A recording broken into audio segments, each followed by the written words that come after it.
चले एगो लड़का एगो लड़की में प्रेम बा। लड़की अपना ससुराल चल गई बड़ी, आई लड़का पागल हो गई बा प्यार में। लड़कवा का कहता हर लगौले बा, कहता प्यारी में पागल अरे बना दिल बारू हमरा के जीने दवा दिल बारू हमरा के जीने दवा दिल बारू प्यारी में पागल बना दिल बारू प्यारी में पागल बना दिल बारू हमरा के जीने दवा दिल बारू हमरा के जीने दवा दिल बारू।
हमरा के जीने दवा दिल बारू प्यारी में पागल बना दिल बारू हमरा के जीने दवा दिल बारू।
बन के दे गई धोखा अपन खास बन के ये दुनिया में जिए के मन करत नहीं खे जान जिया तनी लेकिन जिंदा लाश बन के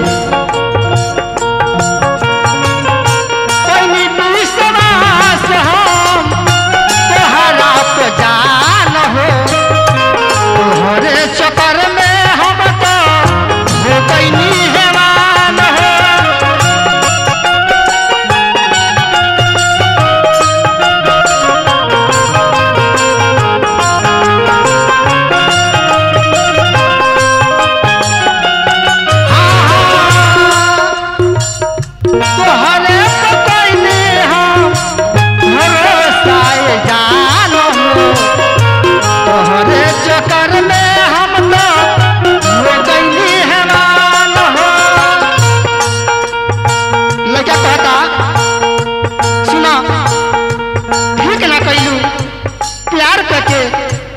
से धोखा कैलू। बतावो बतावो तारा प्यार में हम तड़पताने, हम तेरा प्यार में पागल हो गए बाने।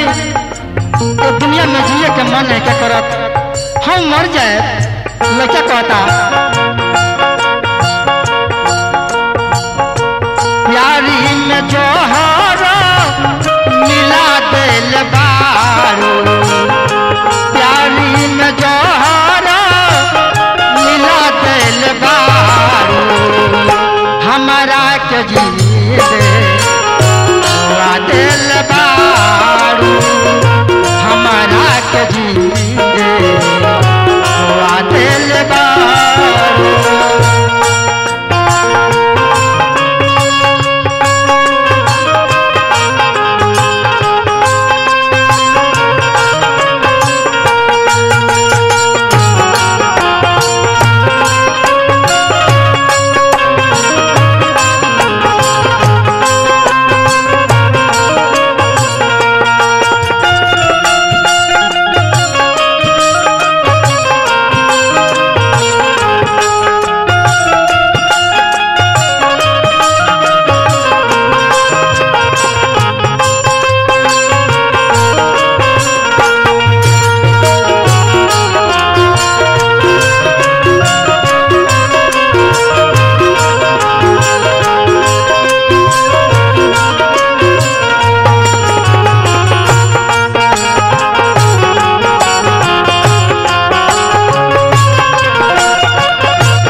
लड़का कहता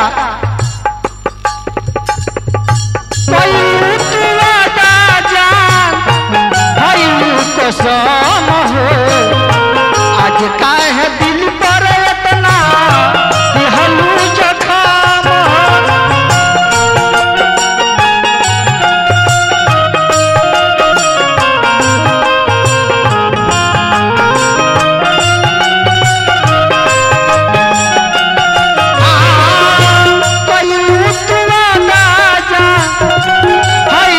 कसम हो, आज काहे दिल पर हमरा दिहलू जखम हो।